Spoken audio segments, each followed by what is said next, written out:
Morning, everyone. Welcome to Credo. This is our monthly series in which our presenter shares their spiritual journey with us and talks about what they give their hearts to. Everybody here knows who I am. I'm Sharon Baker. I'm serving as the adult programming coordinator for this congregational year, and I am delighted that you are with us. And I would like to thank Carol Gay, who is our Credo coordinator, and all the work that she does in finding speakers for this Credo series. And with that, I am going to turn the program over to Carol. Okay, thank you very much, Sharon.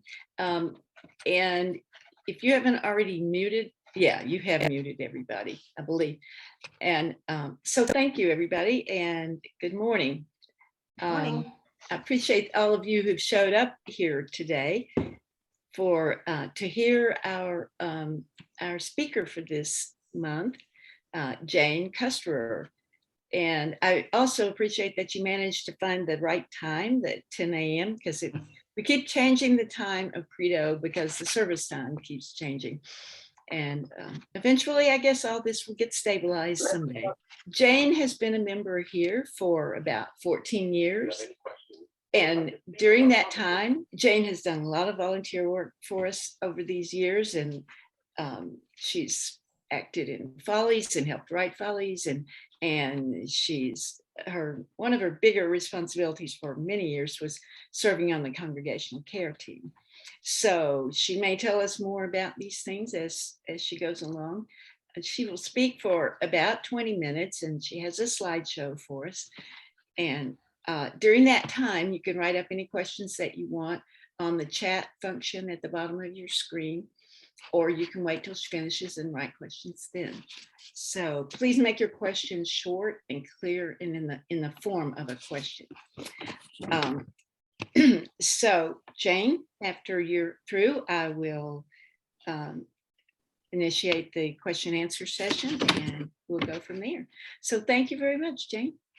Thank you, Carol, for having me. I feel like I'm at a party already. My nerves have calmed down. As long as this computer share screen works, we're going to be in good shape. Actually, if COVID has taught me one thing, it's that if I was an introvert before this started, I am a huge introvert now. So I've been dealing with borderline agoraphobia with this. So for some reason, the Zoom format has really been a lifesaver for me. Some of you here may remember early on when we were quarantined, I came up with a Boomer Zoomer memory lane session, and we did several of those and had a great time. I would come up with a topic, I think for 4 weeks, and the first one was always think about something in your home. If you had to move, what would one thing be that you would take with you wherever you went? And the variety of answers, it was great. And one of the things I love, I love hearing about family stories. So we shared pictures. I mean, it was the Zoom format. I just had a great time and would be happy to do it again, except it looks like we're going to be putting Zoom on the back burner before too long and meeting in person. But the other thing that I did, well, I had started on site 234 before this was a cold reads play group. Theater is a very important part of my life. As a matter of fact, that's how I met my hubby when I was a lonely realtor at an open house and didn't want to go home, and saw that Theater Charlotte was holding auditions for comedy. And I'd really never done anything, but I thought, well, okay, I'm going to be brave and get on there. And so Gene was the director of the show, and casting couch story, he cast me in the lead, and the rest is history. We had two kids, and so between theater and music, and I guess joining this community, I've learned to become an admirer, because when I look around and see these faces, I don't have a huge talent, but when I look at Lloyd Dillon and his art and his way with the word, and Rita Bowers with her art, and Althea active, and there's just so many talented people in this community. I'm humbled, but I'm taking a part more as an admirer than anything else. So, all right, if this computer will be nice to me now, I'm Can you see something on the screen? Yes, Yes. oh, that's right, because you're all muted, so. We can see Okay. it, Jane. All righty. So when I was trying to come up with a theme, I had told Carol, that I love, again, family stories. I love music. I love games. To me, getting up with a couple for dinner and playing games is a cheap, wonderful way of socializing. And all of that sounded so shallow, and I hope I'm not shallow, but it's just kind of what brings me joy, small group socializing. And I have a very curious nature. I love to learn things. And so as I was preparing for this, all of a sudden the term puddle jumping came to mind. And I thought, you know what, I am a puddle jumper. And this picture was perfect because it says finding joy wherever the wind blows. And of course, for me, where you think of puddle jumping, little airplanes that, land and take off at different sites. So, and bees going from nectar to nectar, flower to flower, gathering nectar. So that just resonated with me, that I am a very happy puddle jumper as things come into my life and I click and learn and satisfy my curiosity. And I bet everybody here would probably agree and say the same thing. So let's start with having the screen work. My puddle jumping into my religious adventures, and it would actually be in and out of Christianity. I was raised in Summit, New Jersey, where when we attended church, it was a beautiful Presbyterian, Central Presbyterian Church in Summit. And I was confirmed there. Well, I actually had my first wedding there. But that was the background, the Protestant background that we were raised with. And it was in couch with my mom, who was a daughter of a Lutheran minister in Bethlehem, Pennsylvania. The religion that we were raised with was always kind of couched in guilt, or, be careful, Jesus sees what you're doing, kind of like, Santa Claus, he knows when you're sleeping, knows when you're awake. So it was always kind of that, hey, you're accountable kind of Christianity thing. So from there, when I moved to Charlotte in the 70s to sell real estate at River Hills, and Jean and I met and married, when we had children, I felt that it was really my obligation to bring them up in the Christian manner. And I'll talk later about, you hear about cultural literacy. Well, I'm kind of equating that with Christian literacy, where there's some things when you go to church that are just second nature, that you might have a reference, and people who know the Bible and the gospel just know immediately what you're speaking about. So we kind of jumped off the deep end and went to a mega church, Calvary Church, where Ross Rhodes was the pastor at that time. And he was a dynamic speaker. I really loved him. And the kids went to Pioneer Club Bible stories. And so we spent several years at Calvary. And then there were things that happened, and Ross Rhodes left, and I did not like the new regime. So I went around the corner back to my Presbyterian roots at South Meck Presby Church. And that was a great church. Everybody was very friendly and welcoming. There were two pastors there while I was a member, but it was really nice. And again, we're fed the Christian stories and things out of the Gospels. And it got me to thinking a lot of Christian, and I think more the fundamentalist aspect. I describe it for me as a 2 + 2 = 5 world. It was just some of this stuff that they have in tenets I just couldn't wrap my hands around. But anyway, again, when you have the background of Christianity or the Old Testament, if I were to say, oh, I've heard that story. Oh, honey, that's like telling Noah about the flood. We know what that is. Another thing is, I don't want to have anything to do with that. That's between the two of them. I'm just going to wash my hands of the whole matter. Well, the biblical reference would be Pontius Pilate at the trial of Jesus, washing his hands of the whole concern. Back into the Old Testament, if I were talking about someone saying, oh, my heart goes out to them, they've had so many bad things in their life, it's like they're suffering the trials and tribulations of Job. Do the young kids today with no church know? I don't know. And this one has personal meaning for me. Judas betraying Jesus with a kiss. Again, as I said, my background mostly with my mom was kind of the guilt thing, like watch out, behave yourself, or else. So years ago, when we were summering at the Jersey Shore, I had a friend down with me, and my aunt and uncle and cousin from Allentown came down, and my parents went out. And so Jeannie and I decided we were going to sneak out of the house and walk through town and cross the drawbridge to join my cousin and his buddies for a party. So we did that, had a great time, came back, and about 2 o'clock in the morning, the door flies open and the light comes on, and my mother is in there screaming, "You Judas." Well, we've been to church, so I knew exactly what she meant. I had betrayed her, and it probably wasn't the last time, but so anyway, that to say, back at South Mech, we had some really good Bible studies. And one day we studied, or a few weeks, we studied a Bill Moyers series with Joseph Campbell, The Power of Myth. And this is, as Oprah would say, the aha, bing, bing moment that changed my whole thinking of the Christian experience, because in the book, Joseph Campbell talks about different cultures and how there's so many virgin birth stories and flood stories, resurrection stories. And I was taken aback, because to me, it's like, no, there isn't. It's just Jesus and Mary and Noah and, everything that I had been raised with.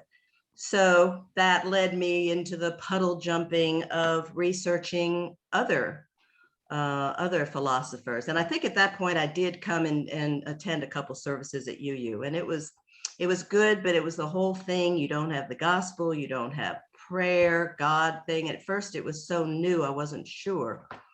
But with the Unitarian background, I stumbled into Forest Church, who was the head minister at All Souls Unitarian in New York City. And I loved listening to his sermons. I loved reading his books. And one of the things that he would say on a regular basis was, religion is our human response to the dual reality of being alive and having to die. And again, some of these moments that you take and research. After that, I somehow came across Bishop John Shelby Spong, who is actually was a Charlotte native and Episcopalian bishop. He was Bishop of Newark, New Jersey for years, and the first who allowed a woman, ordained a woman priest. So he was out there, very radical, more of a mystic. I mean, just a great scholar of religions. And he would talk about maybe being in an airport or coming off a plane, and people would see his clerical collar and they'd be like, well, I don't believe in God. And he would say, well, why don't you tell me about this God you don't believe in? Because chances are I don't believe in him either. And his kind of one note pony that he repeated often and often again was that he did not think of God theistically as a being, a supernatural power who dwells beyond the limits of my world. He experiences God as the source of life, willing me to live fully, the source of love, calling me to love wastefully, and as the ground of being, calling me to be all that I can be. Again, who can argue with that? Live fully, love wastefully, and be all that you can be. Simple, but so much depth within those words. There are philosophical people, philosophers all around us when we look. And who would have thought that we have one right here with Dolly Parton. If you want the rainbow, you got to put up with the rain. Well, yeah, Dolly, you're right. We do. Great. But over all of these people through my life, my hero, and I was able to do a Mecca journey to Hartford, Connecticut a couple years ago, the man that I can never get enough of with his writings and humor and philosophy. And I'm sure you know before he comes up here would be Mark Twain. And I'm sure I read his books. I don't know 100% if I did read Huckleberry Finn, but for me, his autobiographies are magic. Roughing It, A Tramp Abroad, The Innocents Abroad. His stories are just spellbinding. The language of the time, you get a feeling of the society, what's going on in America and around the world at the time. To this day, a lot of times I'll just put the audiobook on before I go to bed and listen to some of his stories. And I know a lot of you agree, he was just amazing. So puddle jumping, again, flitting from one topic to another. There's a young woman that I've stayed in touch with in Maryland. Her parents were real estate clients of mine years ago, and her mom died young of cancer, and Liz was 19, and it was so hard on her. So Jean and I took her under our wing. She lived with us for a while, and she's had, her journey has been ups and downs, but I talked to her the other day, and she said she was in a great place, and she is now a burner. So I didn't ask questions, but I thought, okay, time to puddle jump and click and Google into that, because I've heard of the Burning Man, excuse me, event, but I thought it was just another Woodstock, rock and roll, drugs, sex, just a whole on this desert. But I found out it's not even close. Well, it may be close, but it is not that. It is the largest leave no trace event in the world.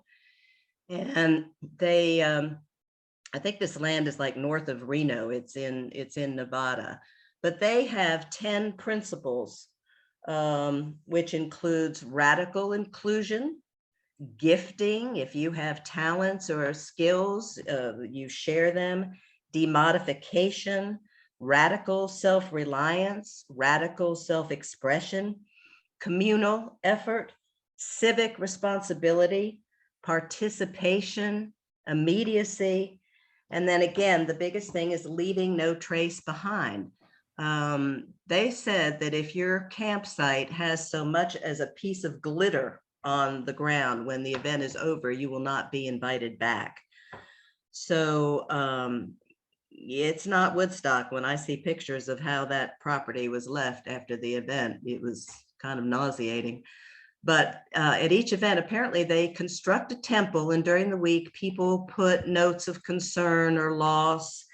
And then the last day, the temple, they set fire to the temple. And so all of these emotions and things go up in smoke, and it ignites an emotional and compelling sense of connection, kind of the purification that fire brings.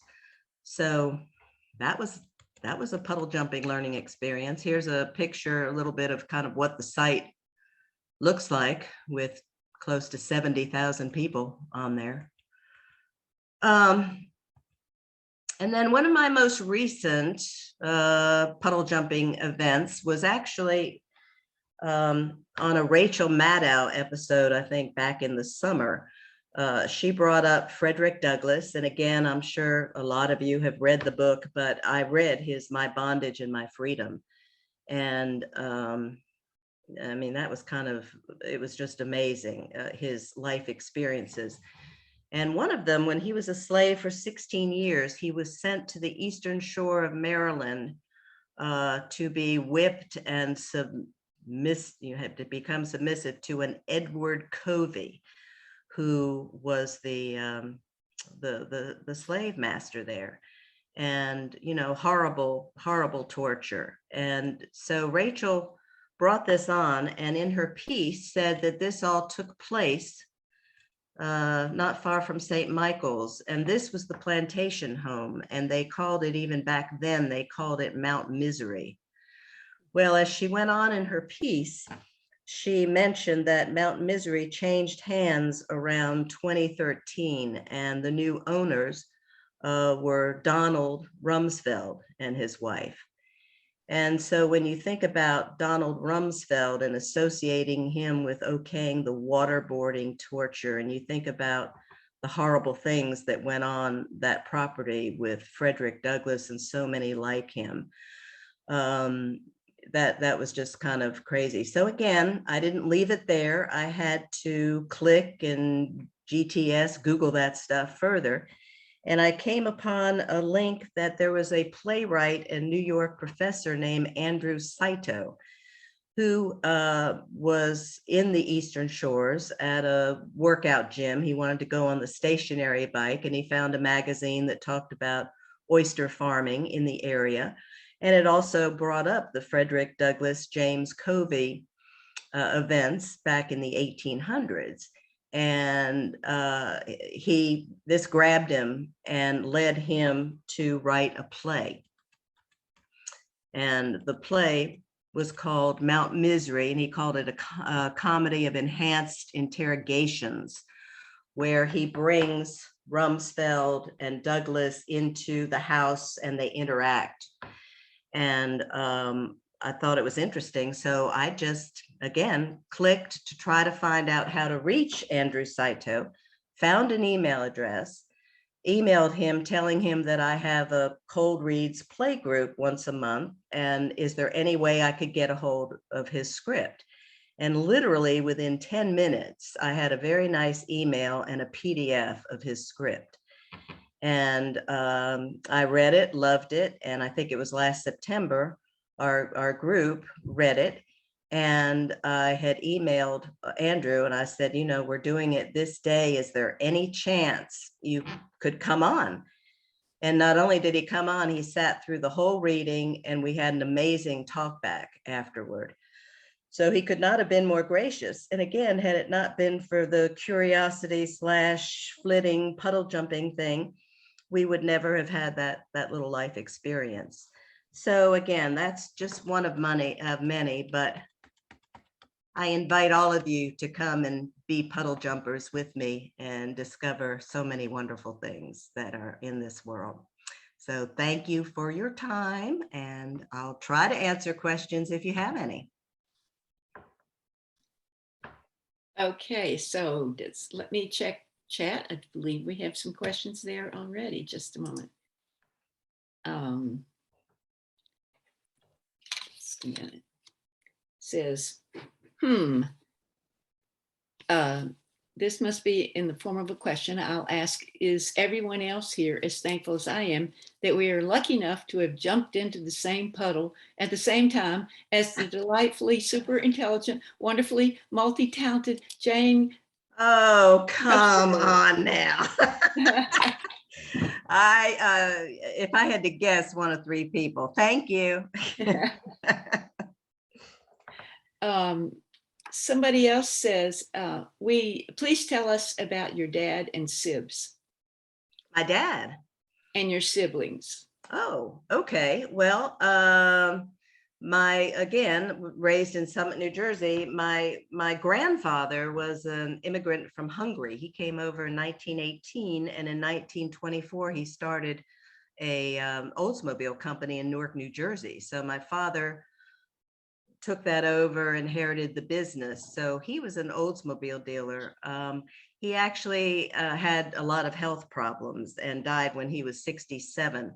When I moved to Charlotte in 74, my mom always said it was like, you know, the bees coming to the honey. My parents moved down, my grandmother, my niece, my brother, my sister. I think there are like 19 of us now that are living in Charlotte. But Dad was a gentle, sweet, caring man. And I have a sister who is 7 years older and a brother who's 5 years older. And again, they're both here. Brother's a lawyer. He was a heart doctor and switched to law when he was 40. So yeah, I'm the ham in the middle, guys. No surprise there, probably. Okay, somebody says, I love your analogy of puddle jumping. Are there any puddles you avoid? Well, I can't think of anything offhand. I guess if I'm not interested in the subject, I don't go there, but it just seems that there are so many things on just to click, do this, click, click, click, try that. And I feel I struggle with thinking of myself, especially in light of our community. I think of myself more as a shallow person, and I try to fight that because, you know, again, the Altheas, the Vivians, so many of you, Barbara, all you people that give your heart and soul to activism in the community. And I'm not that strong. Marcia Kelly, who devotes herself to the Hispanic and asylum seekers. I stand by as an admirer of those people. But yeah, if I don't like a topic, I'm not going to click it. Okay, someone else says, could you describe your involvement with the congregational care team over the years and all the casseroles you've made? Well, I miss it, but I understand that the committee has to turn over. I think it's supposed to be every 3 years, and I was lucky to be on it for 6 years. I just kind of, I love taking care of others. The leadership under Sheila and are just so strong. And, you know, we talk about people in need, and I love to cook. So somehow it just came up that, you know, if people are in need, let's take them a meal. Chicken pot pie, the memorial receptions. I loved helping out with that. And someone called me the deviled egg lady at the memorial. And I'm like, well, I've been called worse, but okay. So yeah, it's just a way to kind of get into the hearts and needs of people who are suffering and to do a tiny little thing, even if it's a card. I do give my heart to caring people that need something. And I do miss it. I miss the team, but maybe someday I'll get to come back on it. Our time is almost up, but we'll take one more question and ask you to keep your answer, a short answer for us. Although you left the Christian church, what lessons do you still carry from there with you in your life? Lessons of love and caring for others from the teachings of Jesus? Absolutely. Yeah. The gospel message in its simplicity is, you know, do unto others, love your neighbor, the simple things that we just find so hard to do. And especially in light of what's going on in the world, you know, to try to spice things with humor, but there's just so much sadness. But yes, as Bishop Spong said, live fully, love wastefully, and be the best you can be. Well, thank you so much, Jane. And thank you, everybody. Thank you so much for coming. It was actually fun. I was scared, but it was fun. Yeah, and thanks to all of you who joined us this morning. Jane, I don't think any of us would call you shallow after we've heard this. Well, it's been very interesting. That's very kind. Thank you. Hope to see y'all soon. And my cold reads group, thanks for supporting me. And I'll see you Tuesday for our next reading. So thanks for agreeing to to do this. Sure. And all of you try to join us next month on the 4th Sunday in March, and we'll hear from Gwen Mobius. Oh, good one. All right, bye everybody. Bye-bye. Bye.